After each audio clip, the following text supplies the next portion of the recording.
In September 1973, inside a locked bedroom of a massive estate on the Florida coast, the richest woman in America was dying.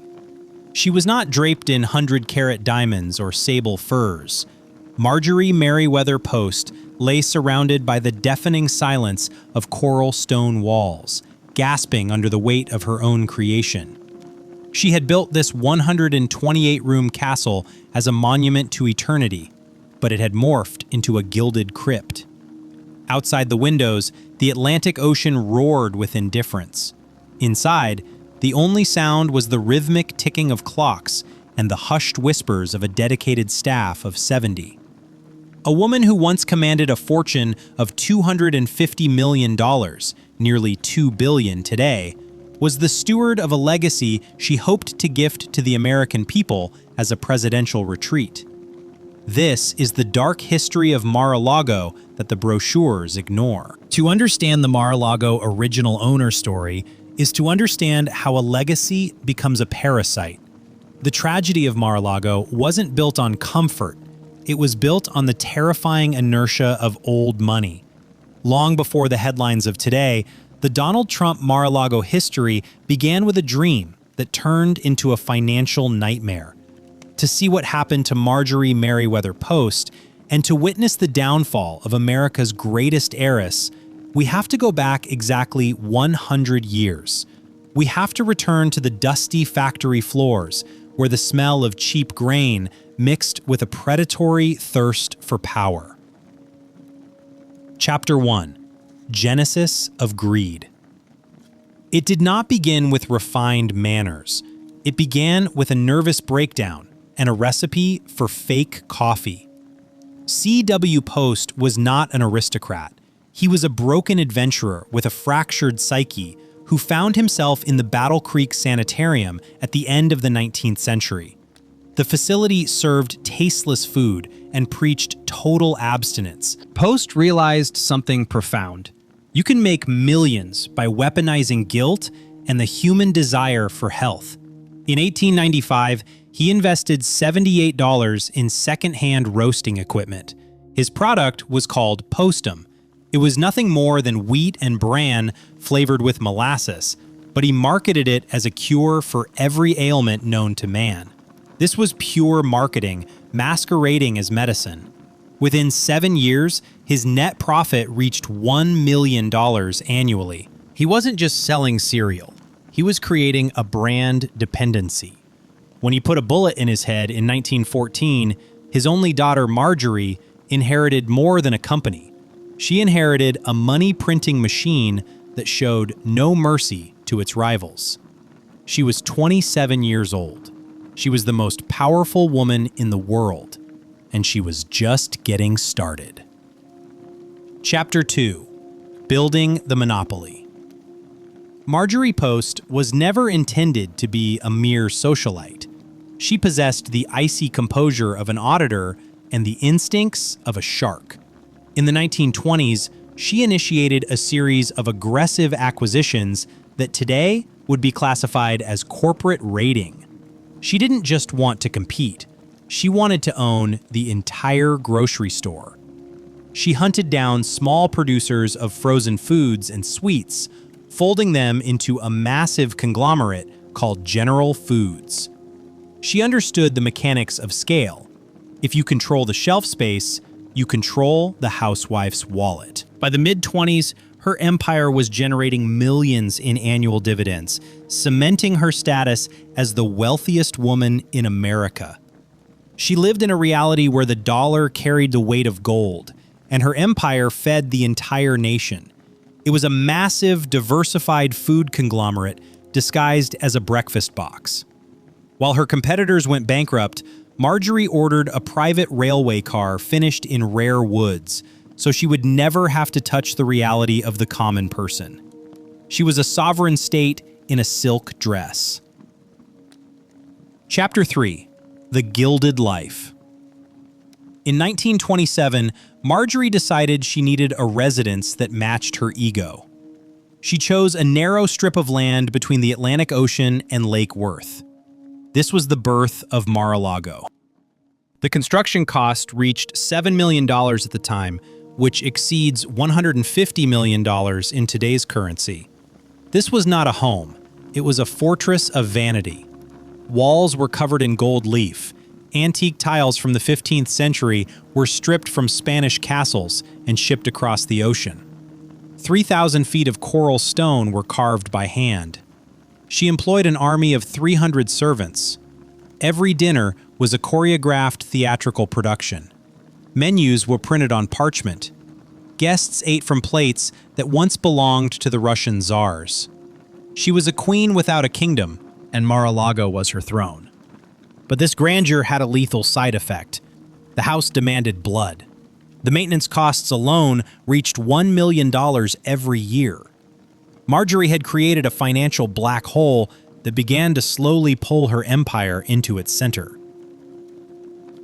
Chapter 4. Cracks in the Foundation. The problem with immense wealth is that it makes you blind to the horizon. While Marjorie was busy collecting Fabergé eggs and entertaining ambassadors, the world was shifting beneath her feet. Inheritance taxes and the rise of the income tax began to erode the foundations of the old fortunes. Her personal life was a series of expensive disasters. 4 marriages, 4 collapses. Each husband walked away with a piece of her capital, but they always left her with the one thing she couldn't afford: the bills for Mar-a-Lago. By the 1960s, the estate had become a white elephant. It was too massive to inhabit and too expensive to sell. Marjorie became a prisoner of her own taste. Paranoia set in. She began to believe her wealth was the only reason anyone stayed near her. She surrounded herself with a phalanx of lawyers who built complex trust funds to hide the remaining capital from the tax authorities. But these very trusts stripped her of her flexibility. She was trapped in a golden cage of her own design, watching the world move on while she remained frozen in 1927.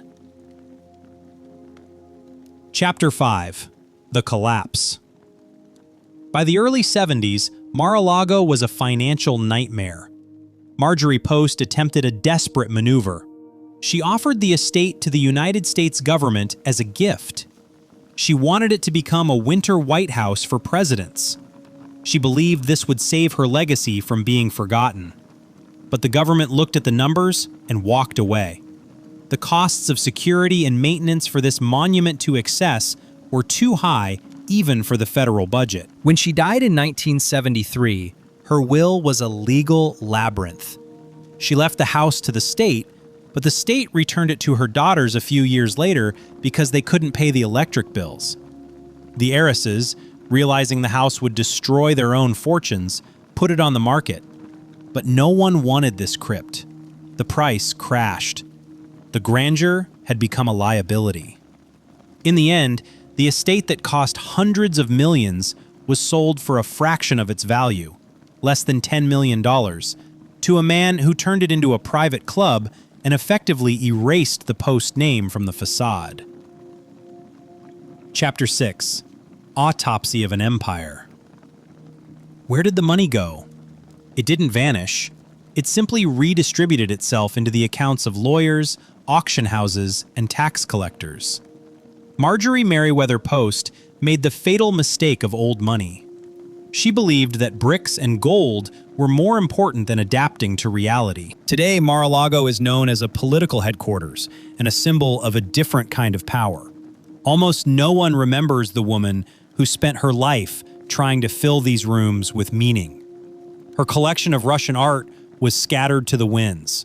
Her company was swallowed by other giants. Her name is now a footnote in the history of breakfast cereal marketing.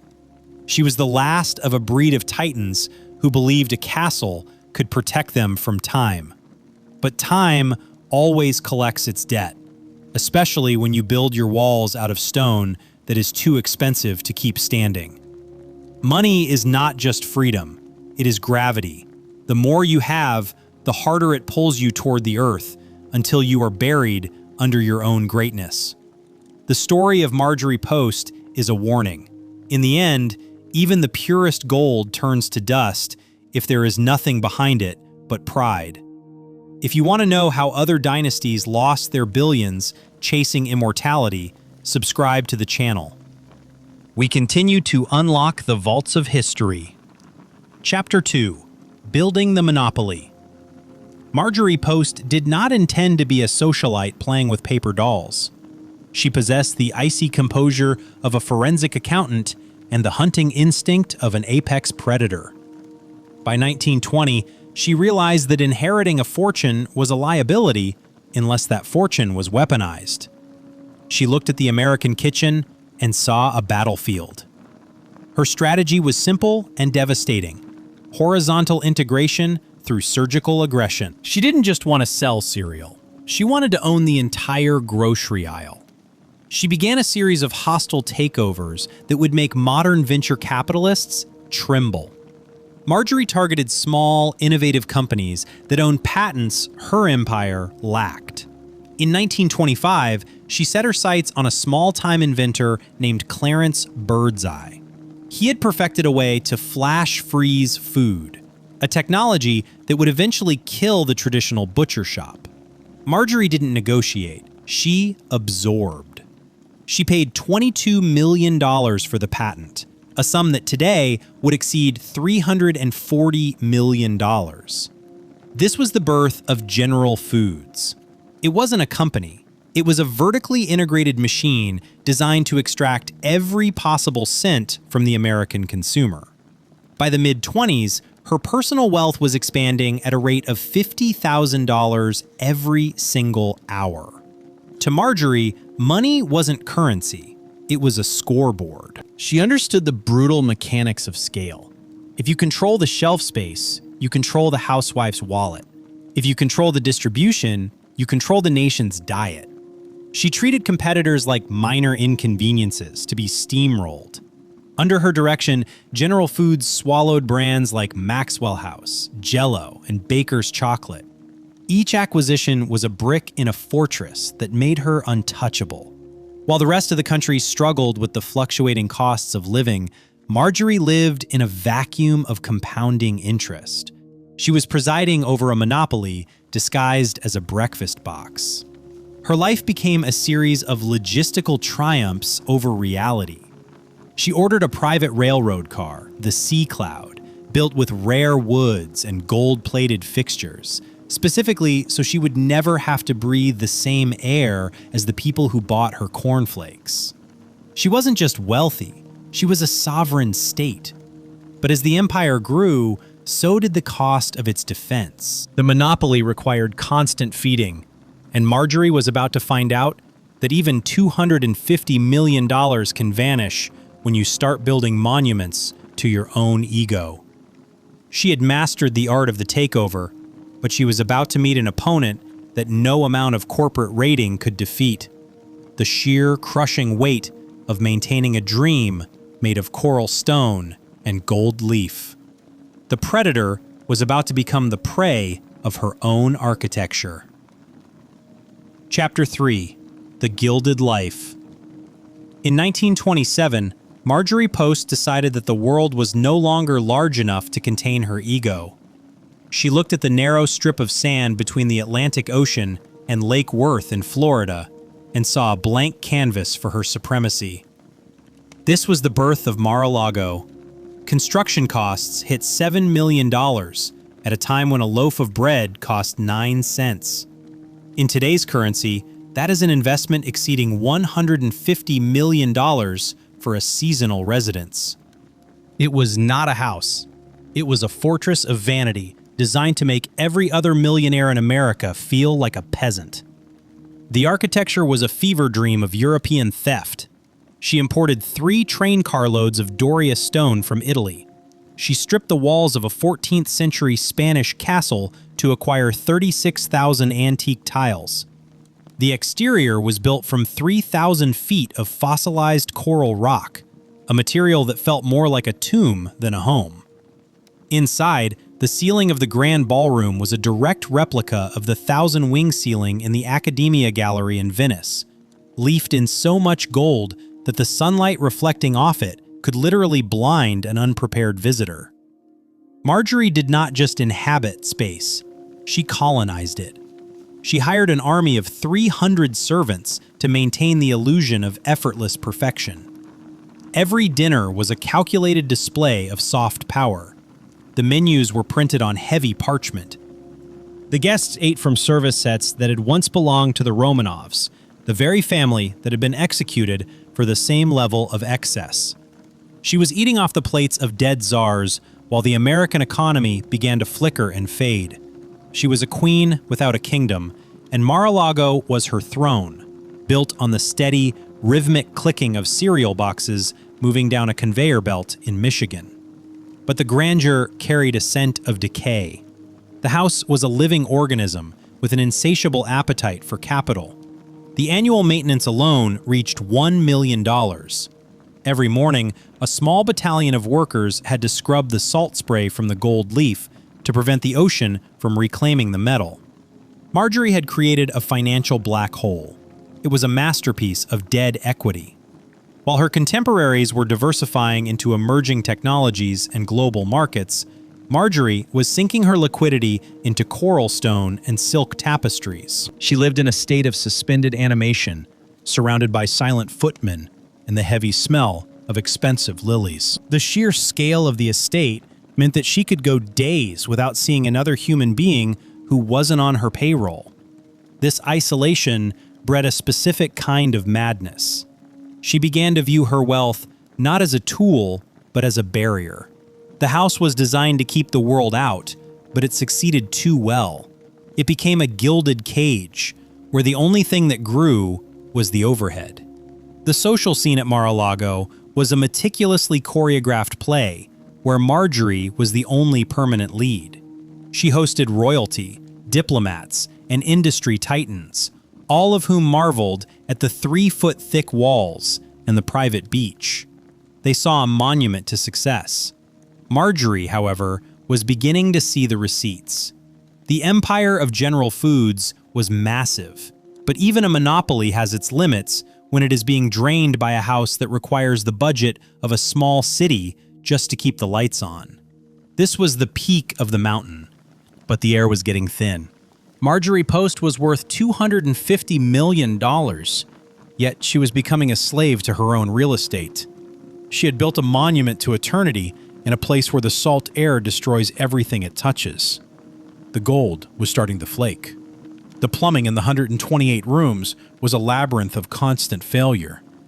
She was holding on to the past with a white-knuckled grip, unaware that the very foundation of her world was about to develop cracks that no amount of money could fill. Chapter 4. Cracks in the Foundation. The problem with having everything is that you eventually become a target for everyone. By the 1960s, the golden era of the Post Empire wasn't just fading, it was being dismantled by a new and invisible predator, the federal tax code. Marjorie Merriweather Post was no longer living in a world of industrial titans who could dictate terms to the government. She was living in a world of high-velocity inflation and a top marginal tax rate that could swallow 90% of a fortune whole. Mar-a-Lago was no longer an asset. It had mutated into a financial parasite. The estate required a staff of 72 people just to keep the dust from settling on the gold leaf.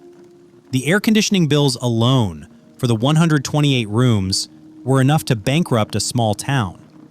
Marjorie was spending over $1 million a year just to keep the lights on and the pool heated. In today's money, that is an annual maintenance fee of nearly $10 million. She was paying for the privilege of being a prisoner in a museum of her own making. Isolation breeds a specific kind of madness.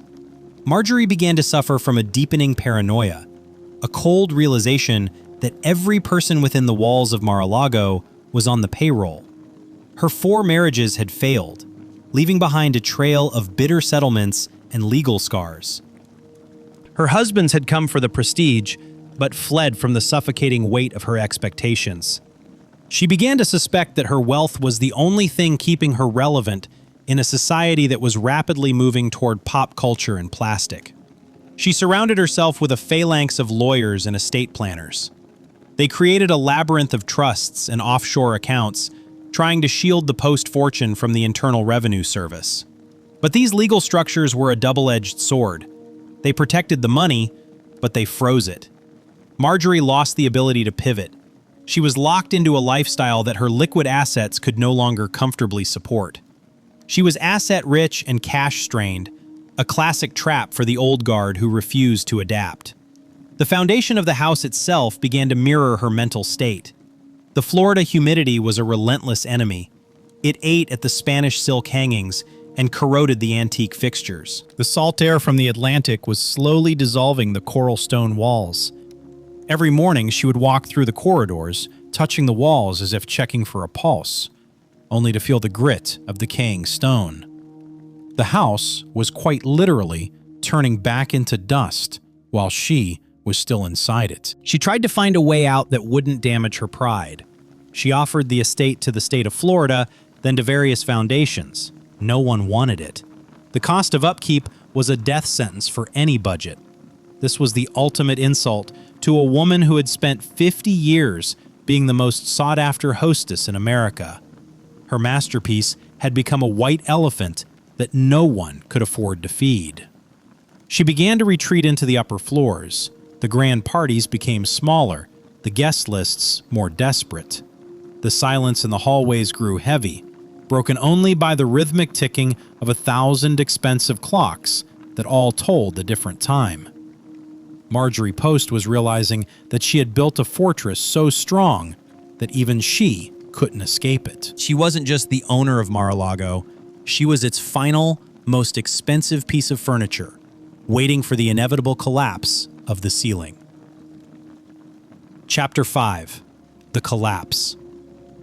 By the dawn of the 1970s, Mar-a-Lago had transitioned from a Mediterranean dream into a fiscal hemorrhage. The numbers were staggering. It cost Marjorie Post over $2,700 every single day just to keep the lights on and the dust off the gold leaf. That is $1 million a year in 1973 currency, or nearly $7 million today, simply to prevent a house from rotting. The empire she built on breakfast cereal was being devoured by a roof made of ancient Spanish tile. Marjorie was 86 years old, deaf, and increasingly isolated. She realized that her 3 daughters had no intention of inheriting a white elephant that would bankrupt them within a decade. They saw the house for what it was, a beautiful, gilded parasite. In a desperate bid to save her legacy, Marjorie devised a plan that she believed was a stroke of genius. She would give the house away. She approached the United States government with an unprecedented offer. She would bequeath Mar-a-Lago to the nation to serve as a winter White House, a tropical retreat for presidents to host foreign dignitaries. She even included a $7 million endowment to cover the maintenance. She thought she had secured her place in history. She thought the flag of the United States would fly forever over her coral stone walls. But Marjorie had miscalculated the cold math of bureaucracy.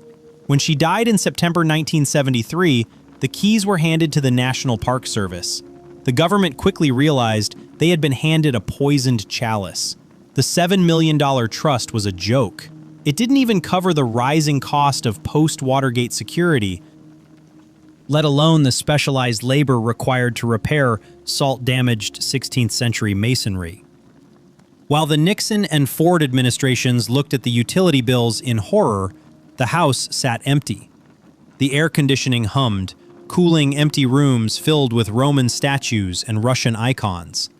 Taxpayers were footing the bill for a dead woman's vanity. By 1981, the government had seen enough. They did something almost unheard of. They gave the house back. They returned the deed to the Post Foundation, effectively saying that even the wealthiest nation on earth could not afford to live like Marjorie Post. The daughters were trapped. They tried to sell it for $20 million. No one blinked. They dropped the price to $15 million. Silence. The market knew the house was a financial death trap. The maintenance costs had grown so high that the land underneath was worth more than the palace on top of it. Developers began circling like vultures, planning to tear down the 3-foot-thick walls and carve the estate into a cluster of generic luxury villas. The woman who once controlled the American pantry was now a footnote in a real estate nightmare.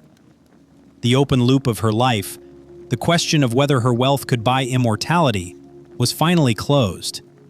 The answer was a resounding no. The house was a tomb, and the estate was bleeding out. In 1985, a brash real estate developer from New York saw the blood in the water.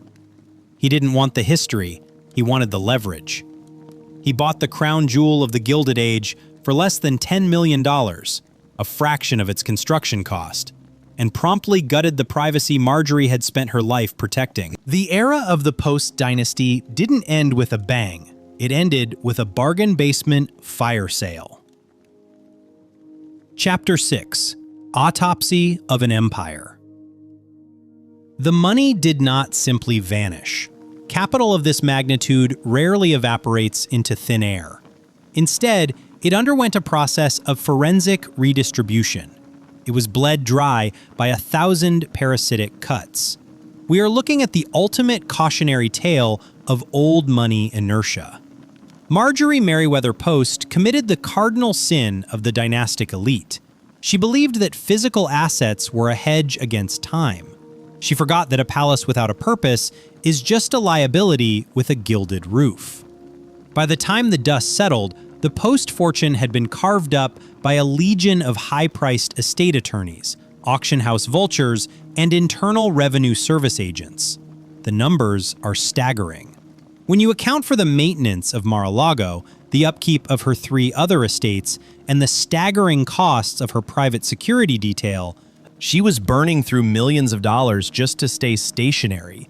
It was a race against a clock that was rigged from the start.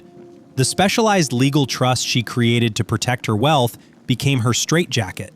These instruments were designed for the world of 1925, not the hyperinflationary reality of the 1970s. They lacked the fluidity to adapt. While the rest of the world was pivoting toward digital assets and globalized markets, the Post estate was busy polishing silver that no one would ever eat from again. It was a failure of imagination on a grand scale. Look at the wreckage left behind. Her legendary collection of Romanov jewels and Imperial Russian art was liquidated. Pieces that once belonged to Catherine the Great were cataloged like common inventory and sold to the highest bidder. The General Foods empire, the machine her father built from $78 worth of roasted grain, was eventually swallowed by Philip Morris in 1985. The name Post became a secondary brand, a logo on a cereal box, stripped of its imperial context. Mar-a-Lago itself provides the most brutal lesson. The federal government returned the property to the Post daughters because the state could not afford the $6,000 a day electric bill. Think about that. The United States Treasury, the most powerful financial entity on Earth, looked at Marjorie's dream and decided it was a bad investment. The house was a white elephant that threatened to bankrupt anyone who dared to hold the keys. The final insult came in 1985. The estate, which should have been worth hundreds of millions in land value alone, was sold for a fraction of its cost, less than $10 million. That is the price of a mid-sized apartment in Manhattan today. The buyer did not want to preserve Marjorie's legacy. He wanted the dirt. He transformed the private sanctuary into a commercial club, charging membership fees to the very people Marjorie would have never invited to her table. Her name was scrubbed from the gates. The rituals of the Gilded Age were replaced by the aesthetics of new money and political theater. Marjorie Merriweather Post died believing she had built a monument to eternity. In reality, she had built a trap. She spent her final years as a prisoner of her own taste, surrounded by dead emperors' furniture, while the world outside moved on without her. Wealth is not just a number on a balance sheet. It is a form of gravity. The more you accumulate, the harder it pulls you toward the center of your own ego. If you fail to stay light, if you fail to remain mobile, that gravity will eventually crush you. Marjorie Post was the last of the titans who thought gold could stop the clock. She was wrong. Time does not respect legacies, and it certainly does not respect architecture. The story of the Post Empire ends not with a bang, but with a liquidation sale. It proves that the greatest threat to a fortune isn't a market crash or a bad trade. It is the refusal to accept that the world you conquered no longer exists. If you want to understand how the world's most powerful families lose everything while trying to stay relevant, you need to look past the velvet ropes. We are continuing to crack the safes of history. Subscribe to the channel. The next autopsy is already underway.